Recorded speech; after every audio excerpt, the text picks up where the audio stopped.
I think every sculpture I do is different than the previous one, and I always want to do something with the next one that was different or better than the prior piece. So I'm always kind of practicing and experimenting to figure out, all right, what is it that I want to do with this piece and how do I make that happen? This is a tracer, or sometimes called a pitching tool, though that's a little bit different. Basically, it's a big, heavy-duty chisel. You can see all of my chisels have a carbide tip to them, so that steel that looks different there than the rest of it, it's actually a different type of steel. It's very hard.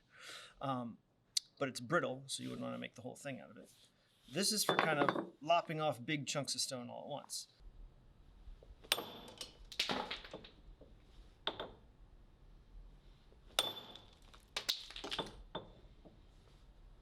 With each piece, there's new textures that need to be made. That means new methods or new materials or new tools. So I do a lot of like making things that will work for the particular piece.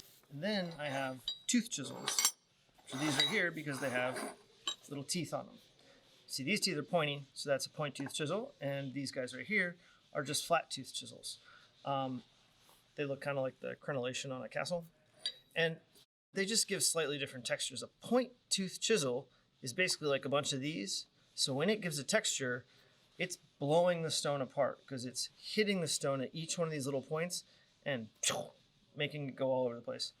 These guys with the teeth in them, the teeth they're doing a similar thing, but they're actually pressing the stone down and popping off part of it. So they're going to give a slightly flatter texture to their final finish. Whether it's making a mallet or making a chisel or making a rasp or finding a new way to hold those tools and incorporate the actual motions they're making with the way they're physically interacting with the stone to make the stone look different. And then you've got flats, chisels without teeth. It's obviously a bigger one made for putting a large flat space on a stone.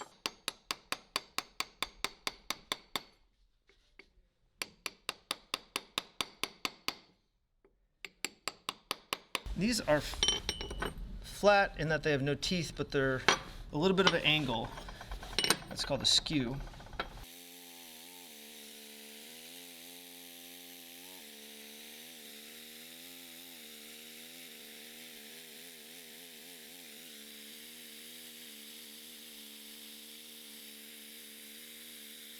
I like for people to be able to touch my sculptures.